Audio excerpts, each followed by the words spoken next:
Assalamualaikum warahmatullahi wabarakatuh. Perkenalkan, kami dari kelompok 1 Komunikasi Bisnis yang beranggotakan Anisah Nafiah Riswandi, Atifah Farah Azimah, Fitra Ihsan Rida, Nurul Hidayah, dan Rafil Zahril. Kami akan menjelaskan materi tentang komunikasi interpersonal dan kelompok. Materi pertama akan dibacakan oleh Nurul Hidayah. Kepada Nurul dipersilahkan.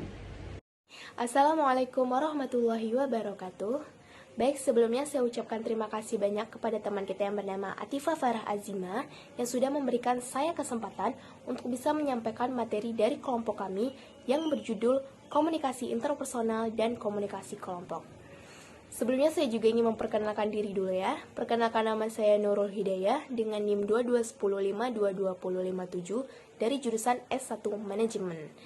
Untuk tidak memperlama waktu, kita langsung saja masuk ke materi yang pertama. Apa sih itu pengertian komunikasi interpersonal? Komunikasi interpersonal adalah komunikasi yang membutuhkan pelaku personal lebih dari satu orang. Menurut Erwin Pes mengatakan bahwa komunikasi interpersonal itu adalah komunikasi yang berlangsung antara dua orang atau lebih secara tatap muka. Sebagai contoh, si A dan si B melakukan pertemuan di suatu tempat. Di situ mereka terlibat komunikasi interpersonal secara tatap muka atau langsung. Baik, selanjutnya keefektifan komunikasi interpersonal. Komunikasi interpersonal ini dapat dikatakan efektif atau ketepatan apabila jika terjadi dua individu atau lebih yang sedang berinteraksi itu mencapai pengertian atau persepsi yang sama. Untuk mencapai komunikasi interpersonal yang efektif ini, ada 5 hal yang harus teman-teman perhatikan. Yang pertama, keterbukaan atau openness. Maksudnya, komunikator yang efektif itu harus terbuka kepada lawan bicaranya saat melakukan komunikasi tersebut. Ini maksudnya bukan berarti teman-teman menceritakan atau membuka seluruh riwayat hidup teman-teman, tapi informasi yang teman-teman ketahui atau topik pembicaraan yang sedang teman-teman lakukan dengan lawan bicara teman-teman tersebut. Selanjutnya, yang kedua yaitu empati. Empati ini adalah merasakan apa yang orang lain rasakan dalam sudut pandang kita sendiri. Sebagai contoh, teman kita itu dilanda musibah atau masalah. Kita harus dapat merasakan apa yang teman kita tersebut rasakan. Apa yang dirasakan oleh teman kita tersebut yaitu perasaan sedih beliau. Tiga adalah saling mendukung. Maksudnya di sini itu komunikasi interpersonal dapat dikatakan efektif apabila suasananya itu mendukung gitu. Komunikasi interpersonal ini tidak dapat dilaksanakan kalau suasana komunikasi yang kita lakukan itu tidak mendukung. Nah, selanjutnya yang keempat, sikap positif. Sikap positif ini mengacu pada sedikitnya 2 aspek dari komunikasi interpersonal. Yang pertama, komunikasi interpersonal terbina jika seseorang memiliki sikap positif terhadap diri mereka sendiri. Yang kedua, perasaan positif untuk situasi komunikasi pada umumnya sangat penting untuk interaksi yang efektif. Yang kelima, kesetaraan. Dalam setiap situasi seringkali terjadi ketidaksetaraan, seperti ada yang lebih cantik, ada yang lebih tampan, ada yang lebih kaya, dan sebagainya. Terlepas dari ketidaksetaraan itu, komunikasi interpersonal dikatakan efektif apabila situasinya itu setara, yang dimana artinya ada pengakuan secara diam-diam bahwa masing-masing pihak bernilai dan berharga dan memiliki sesuatu yang perlu disumbangkan atau disampaikan. Baik, slide selanjutnya yaitu media komunikasi interpersonal. Ada 6 media yang digunakan untuk melakukan komunikasi interpersonal ini. Yang pertama yaitu suara. Suara ini biasanya dilakukan komunikasi interpersonal secara langsung ya, secara tatap muka. Yang kedua, grafis seperti yang ditemukan pada kehidupan prasejarah. Yang ketiga, teks. Ada beberapa komunikasi dengan suara dan grafik yang memiliki kelemahan. Upaya manusia yaitu dengan mendorong lahirnya teks dalam model-model komunikasi. Yang keempat, musik. Penulis biasanya menulis lirik lagu itu kan memiliki makna tersirat di dalam lirik-lirik lagunya. Di situ secara tidak langsung penulis melakukan komunikasi secara tidak langsung kepada pendengar musik. Selanjutnya yang kelima, video adalah salah satu media yang lahir di zaman teknologi modern. Melalui video orang dapat menyampaikan gagasan mereka kepada orang lain. Yang keenam, yang terakhir, yaitu media sosial seperti WA, Instagram, Twitter, Facebook, dan sebagainya. Melalui media sosial tersebut dapat dilakukan chattingan, teleponan, dan sebagainya. Dan di situ termasuk komunikasi interpersonal yang secara tidak langsung. Baik, untuk penyampaian materi berikutnya disampaikan oleh teman saya. Terima kasih kepada Nurul Hidayah. Materi selanjutnya akan dibacakan oleh Anissa Hanafi Ariswandi. Kepada Anissa dipersilahkan. Nah, terima kasih kepada Farah. Selanjutnya saya akan menyampaikan hasil diskusi kami terkait ciri-ciri, fungsi, dan sifat, serta contoh dari komunikasi interpersonal. Nah, untuk contoh dari komunikasi interpersonal sendiri nanti akan kami tampilkan di akhir presentasi. Yang pertama, saya akan membacakan ciri-ciri komunikasi interpersonal. Ciri yang pertama ialah komunikasi interpersonal sering terjadi secara spontan dan kebetulan. Artinya, interaksi tersebut terjadi karena pertemuan spontan dan hanya berupa percakapan kecil dan tidak berlanjut. Yang kedua, komunikasi interpersonal tidak memiliki tujuan, di mana kelanjutan dari poin pertama ini tidak memiliki tujuan tertentu, dan jika memiliki kelanjutan, biasanya orang yang berkomunikasi tersebut akan membuat rencana pertemuan berikutnya. Yang ketiga, komunikasi interpersonal terjadi secara kebetulan karena tidak pernah direncanakan sebelumnya. Yang keempat, komunikasi interpersonal memiliki akibat disengaja maupun tidak disengaja karena pada dasarnya setiap pertemuan atau percakapan antar pribadi ini terjadi secara tidak disengaja atau terjadi begitu saja. Nah, yang kelima, komunikasi interpersonal seringkali bersifat timbal balik. Yang keenam, komunikasi interpersonal membutuhkan setidaknya 2 orang untuk berpartisipasi dalam komunikasi yang memiliki suasana bebas, bervariasi, dan memiliki pengaruh. Lalu yang ketujuh, komunikasi interpersonal dikatakan tidak berhasil jika tidak membuahkan hasil setelah melakukan komunikasi. Nah, yang terakhir ialah komunikasi antar pribadi ini menggunakan simbol yang dalam hal ini sering disebut sebagai komunikasi nonverbal, di mana hanya terdapat isyarat atau gerak tubuh yang dapat menyampaikan suatu pesan. Dan yang terakhir ialah fungsi dari komunikasi interpersonal. Yang pertama ialah mengenal diri sendiri dan orang lain. Salah satu cara terbaik untuk mengenal diri sendiri ialah melalui komunikasi antar pribadi, di mana kita akan memberikan orang lain kesempatan untuk menilai diri kita sendiri maupun memberikan kesempatan untuk diri kita pribadi untuk terbuka tentang diri kita sendiri kepada orang lain. Dengan begitu kita akan mendapat masukan tentang apa saja kekurangan dan kelebihan yang ada dalam diri kita. Yang kedua yaitu mengetahui dunia luar. Komunikasi antar pribadi ini juga memungkinkan kita untuk memahami lingkungan yang ada di sekitar secara baik, baik tentang objek, kejadian-kejadian, maupun tentang orang lain. Nah, yang ketiga ialah menciptakan dan memelihara hubungan menjadi bermakna. Manusia itu sendiri diciptakan oleh Tuhan sebagai makhluk individu sekaligus makhluk sosial, di mana dalam kehidupan sehari-hari, orang lain menciptakan dan memelihara hubungan dekat dengan orang lain. Karena banyak waktu yang digunakan dalam komunikasi antar pribadi ini bertujuan untuk menciptakan dan memelihara hubungan sosial dengan orang lain. Yang keempat ialah mengubah sikap dan perilaku.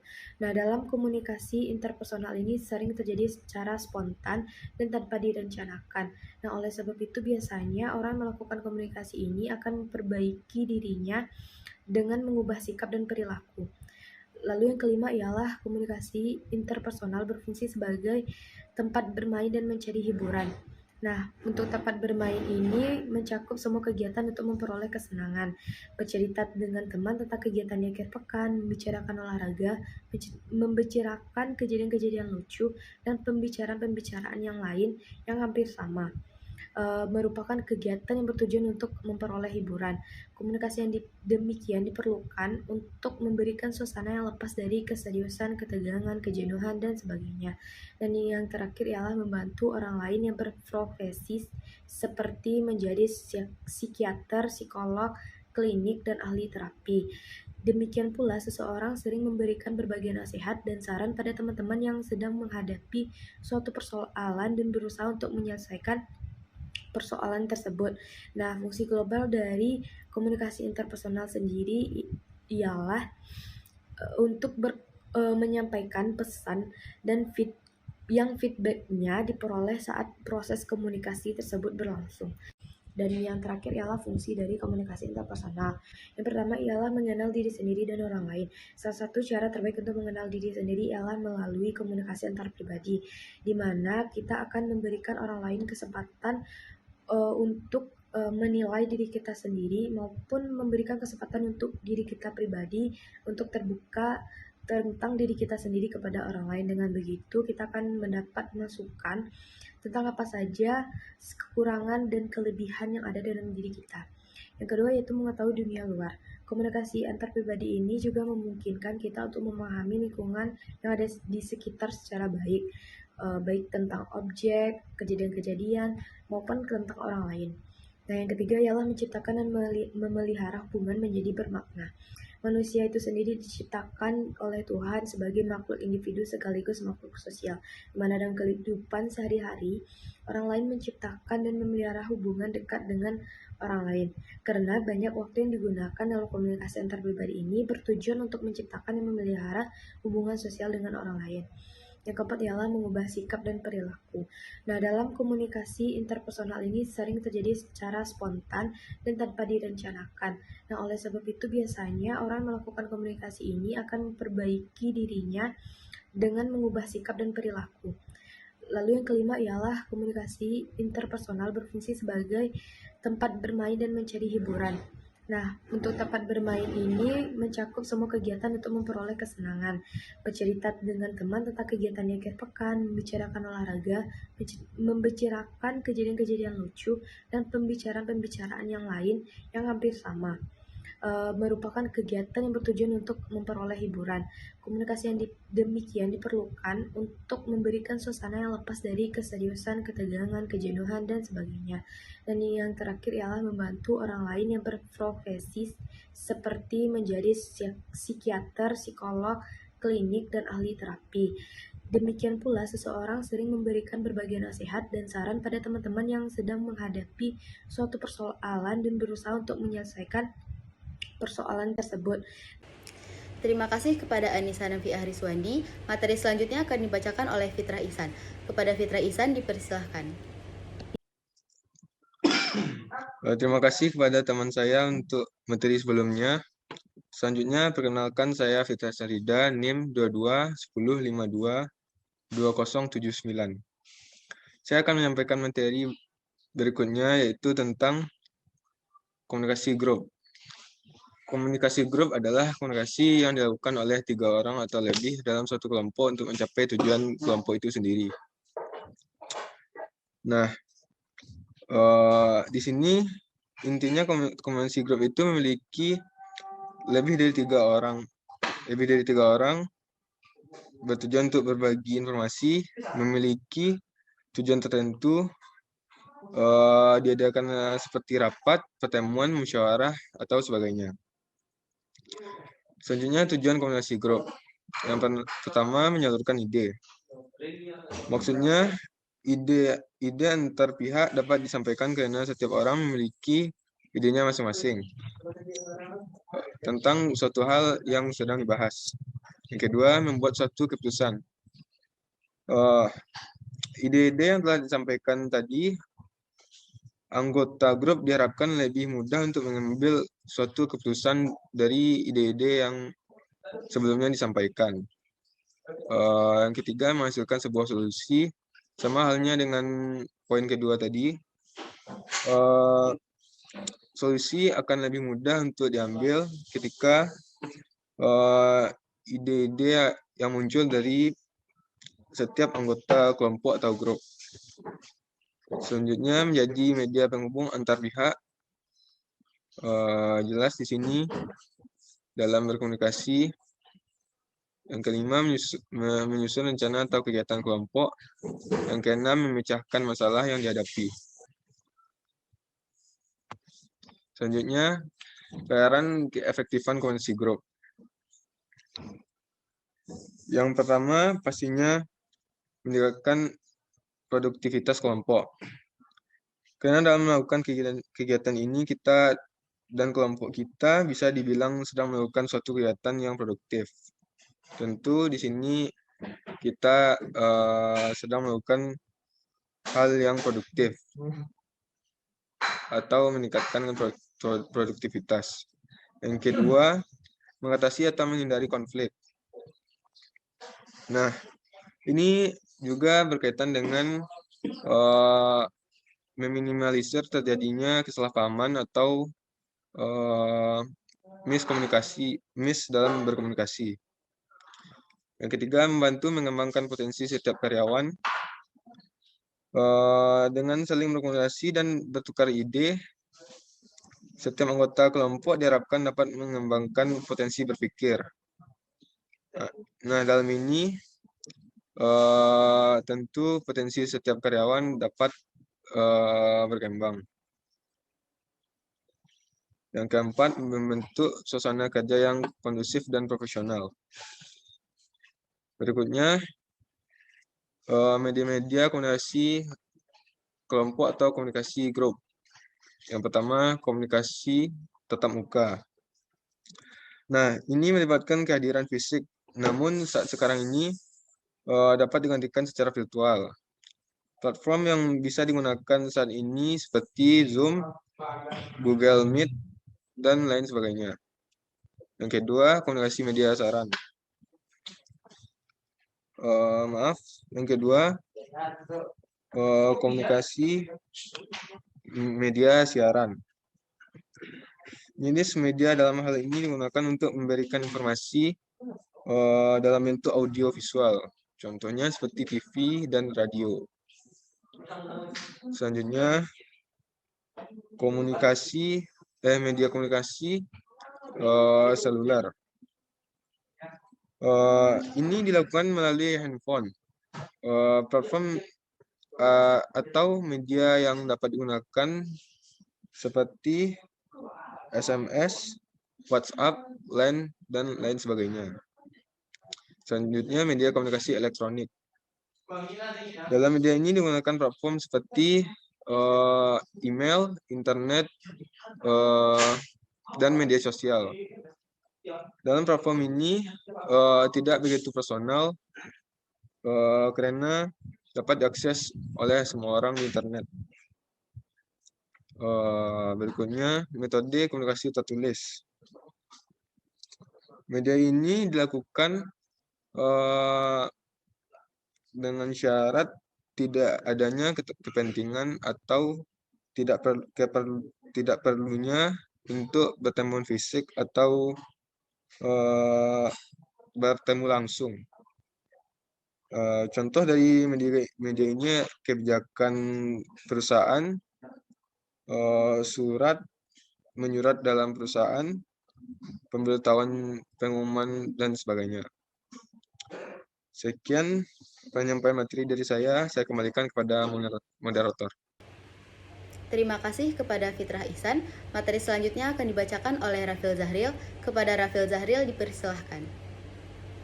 Assalamualaikum warahmatullahi wabarakatuh. Nama saya Rafil Zahril dan saya akan menjelaskan tentang ciri-ciri, fungsi, dan sifat iklan komunikasi grup. Yang pertama yaitu ciri-ciri iklan komunikasi grup. Dilansir dari buku Etika Komunikasi Organisasi tahun 2018 karya H.A. Rusdiana, ada 5 ciri-ciri komunikasi grup. Yang pertama, komunikasinya berlangsung tatap muka dan adanya timbal balik. Yang kedua, terlaksananya komunikasi atas unsur prakarsa bersama. Yang ketiga, berbentuk terstruktur, permanen, dan emosional. Yang keempat, tiap anggota kelompok sadar dengan peranan, sasaran, dan identitas kelompoknya. Yang kelima, situasinya heterogen. Yang kedua ada fungsi iklan komunikasi grup. Yang pertama yaitu menguatkan hubungan sosial antar anggota kelompok melalui kegiatan bersama seperti liburan, kegiatan santai, dan aktivitas sosial. Yang kedua, saling bertukar informasi atau pengetahuan. Yang ketiga, untuk mendidik. Fungsi komunikasi kelompok adalah mendidik para anggotanya. Fungsi ini dipengaruhi atau bergantung pada jumlah informasi. Yang keempat, mengajak anggota kelompok untuk melakukan atau tidak melakukan suatu hal. Yang kelima, problem solving. Fungsi komunikasi kelompok ini meliputi upaya pemecahan atau penyelesaian masalah guna menghindari konflik yang lebih besar. Yang ketiga yaitu sifat iklan komunikasi grup. Dikutip dari buku Komunikasi Antar Budaya di Era Budaya Cyber tahun 2012, ada 3, yaitu komunikasi kelompok terjadi secara tatap muka saat berkumpulnya 3 orang atau lebih. Yang kedua, berada di bawah pengawasan seorang pemimpin untuk meraih tujuan dan sasaran bersama. Yang ketiga, saling memengaruhi satu sama lain. Sekian dari saya, apabila ada kesalahan saya mohon maaf. Assalamualaikum warahmatullahi wabarakatuh. Terima kasih kepada Rafil Zahril. Di akhir video saya akan menunjukkan satu contoh video tentang komunikasi interpersonal dan kelompok.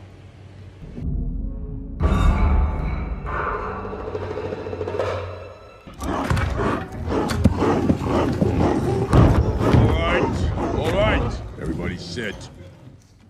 There are some new recruits with us I should introduce, but I'm not going to because I don't care. Finally, we have 14 missing mammal cases, all predators from a giant polar bear to a teensy little otter. And City Hall is right up my tail to find them. Chief Balgo? Sir, you said there were 14 missing mammal cases. So? So I can handle one. You probably forgot, but I was top of my class at the academy. Didn't forget. Just don't care. Sir, I'm not just some token bunny. Well, then writing 100 tickets a day should be easy. Abandoning your post, inciting a scurry, reckless endangerment of rodents, but, to be fair, you did stop a master criminal from stealing 24 moldy onions. Your job is putting tickets on parked cars. Chief, Mrs. Otterton's here to see you again. Not now. Okay, I just didn't know if you'd want to take it this time. She seems really upset. Not now! Do you think the mayor asked what I wanted when he assigned you to me? But, sir, if you- Life isn't some cartoon musical where you sing a little song and your insipid dreams magically come true. So let it go. I will give you 48 hours. Yes! That's 2 days to find Emmett Otterton. Okay. But you strike out, you resign. Oh. Okay. Deal. Splendid. Clawhauser will give you the complete case file. Sekian dari kami. Jika ada pertanyaan, boleh ditulis di kolom komentar. Terima kasih. Wassalamualaikum warahmatullahi wabarakatuh.